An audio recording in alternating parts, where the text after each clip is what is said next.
মিলন হচ্ছে, হচ্ছে না? স্কুল থেকে ছেলে মেয়েরা পালিয়ে গিয়ে কোথায় যাচ্ছে? আম গাছের তলায়, খেজুর তলায়। বিয়ের আগেই জড়াজড়ি হচ্ছে, বিয়ের আগেই স্পর্শ হচ্ছে। এরা বিয়ের পরে কি ফল পাবে? কামুন উন্মত্ত। মাকে ত্যাগ করা যায়, যার ভেতরে ছেলে হোক মেয়ে হোক, যার ভেতরে এই সিদ্ধান্ত এসে গেল মাকে ত্যাগ করা যায়, কিন্তু প্রিয়তম দেবদাস তোমাকে ত্যাগ করতে, সেও বলে তুমি আমার জীবনের কবিতা, মা বাবা চুলোয় যাক, তোমাকে ছেড়ে আমি কোথাও। ওরে কি জিনিস রে! কালকেই বলবে তুমি ঘুরে এসো, তোমার মুখ আর দেখতে ইচ্ছে করে না। আর আজকে বলছে তুমি আমার কবিতা। ও সব রেখে দে মা, ও সব রেখে দে, বরং আধ্যাত্মিক চেতনায় আয়। ওই দিন থেকে সংসার ধর্ম চালু হয়। সেটা হরিনাম শোনো, গুরু সঙ্গ করো, সাধু সঙ্গ করো, একটু গীতা ভাগবত পড়ো। আর এখন তো অনলাইনে সারা পৃথিবীর ছেলে মেয়ে দেখা যাচ্ছে। দেখো 4 বছরের ছেলে গীতা মুখস্থ, সারা পৃথিবী পর্যটন করছে। কে না তাকে নমস্কার, সেও বাচ্চা। আর আমার ঘরে এই বিষ্টু, সেও একটা বাচ্চা। এখনই মা বাবাকে মারে, পরে কি হবে? খুন করো। এই জন্য চিন্তায় রাখবেন যে আমরা কি করলে আমাদের গাছে একটা ভালো ফল আসতে পারে। আমি কেমন হব? আমার ঔরসে, আমার রক্তে কার জন্য? ভজ ঘুরে মন, এই যে মন, মনে বলতে মনকে বলা হচ্ছে তুমি কৃষ্ণ নাম করো, সংসার বাদ যাবে না। একটা কাহিনী বলি আপনাদের। ভগবান সংসারী জীবকে বিশেষ গুরুত্ব দিয়েছে। একবার দেবশ্রী নারদের মনে অহংকার হলো যে ভগবানের এত নাম তো কেউ করে না, আমি যেরকম 24 ঘন্টা করি, মানে আমি নয়, নারদ বলছে আমি 24 ঘন্টা হরিনাম করি। এই পৃথিবীতে সব তো সংসারী জীব, কে এত হরিনাম করে? তার মানে আমি বড়। তো এই কথাটা শিবের কাছে গিয়ে বলছে শিব ঠাকুর, পরম বৈষ্ণব চূড়ামণি, যে বলে না আমি ভেবে দেখলাম, নানা জায়গায় ঘুরে দেখলাম, আমার চাইতে বড় ভক্ত শিব। বলে রাম রাম রাম রাম, তুমি আর কাউকে বলছো নাকি? বলে না, এই আপনার কাছে বললাম। বলে যেখানে বলো সেখানে বলো, বিষ্ণুর কাছে বলবো না, তোমার পুরো খাতা জলে ডুবে যাবে। তুমি অন্য কোথাও এই অহংকারের কথা বলো না।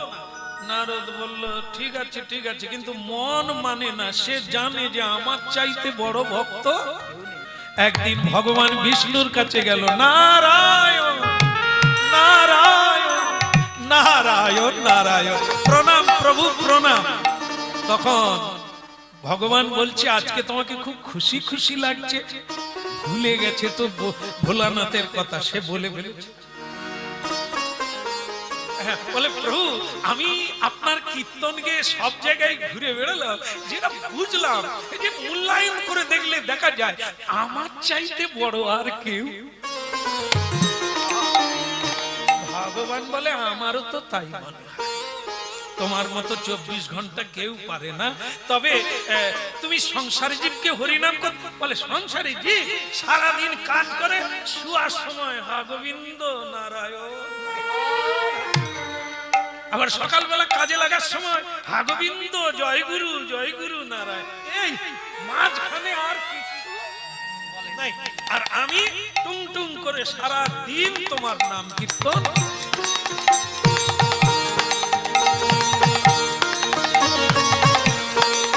ভগবান বলে সত্যি তোমার তুলনা হয় না, একটা কাজ করবে? বলে কি কাজ? বলে একটা তেলের বাটি আমি তোমার হাতে দেব। বলে কোনো ব্যাপার নেই, তেলের বাটি কি হবে? বলে তুমি শুধু নিয়ে পৃথিবীটাই এক পাক ঘুরবে। কেমন? বলে হ্যাঁ প্রভু ঘুরা যাবে, তবে সাবধান তেল যেন পড়ে না। বলে ও প্রভু পড়বে না। কি করলো? হ্যাঁ, সে তেলের বাটি নিয়ে আস্তে আস্তে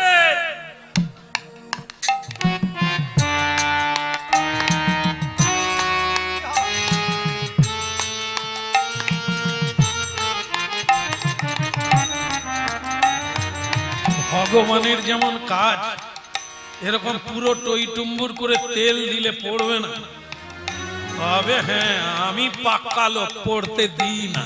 প্রভু এনেছি, এই নেন, এই দেখে নেন, তেল কিন্তু একদম পড়ে না। ভগবান বলে সত্যি এরকম কেউ পারে না। হ্যাঁ বলো রাধা রমন কি, তোমার তুলনা হয় না। হ্যাঁ তোমার তুলনা হয় না নারদ। কিন্তু আস্তে আস্তে শুনতে দেন, ওনারা বসে যাক, আস্তে আস্তে করে কথা বলো। আচ্ছা তাহলে কি, আচ্ছা নারদ তেল পড়ে না এটা যেমন ঠিক, কিন্তু তুমি একটা কথা বলবে, এই যে পৃথিবীটা পরিক্রমা করলে কবার কৃষ্ণ নাম করেছে? নারদ বলে ঠাকুর আপনার যেমন কথা, তেল সামলাবো না হরি নাম।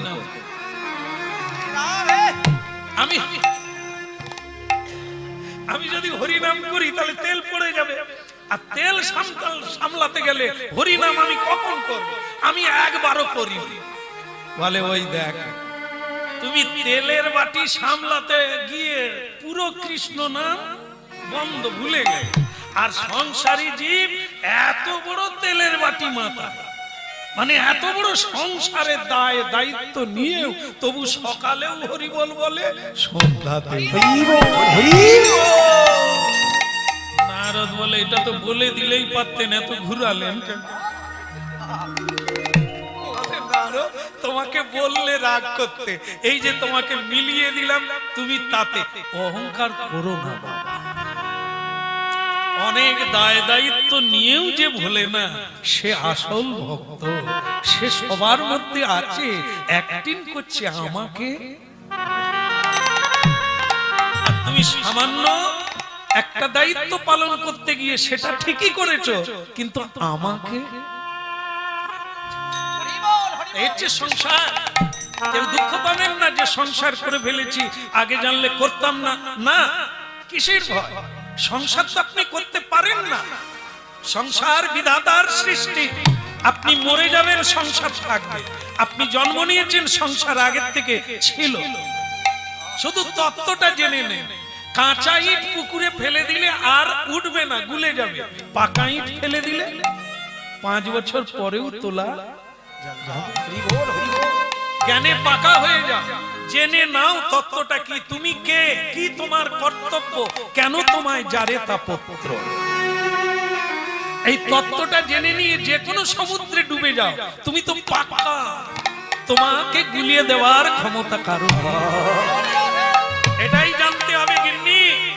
হ্যাঁ খালি পাড়ায় পাড়ায় গল্প করলে হবে না, নিজের জীবনটা কোন দিকে যাবে সেদিকে বেহুশ হয়েও না, হুঁশ রাখো।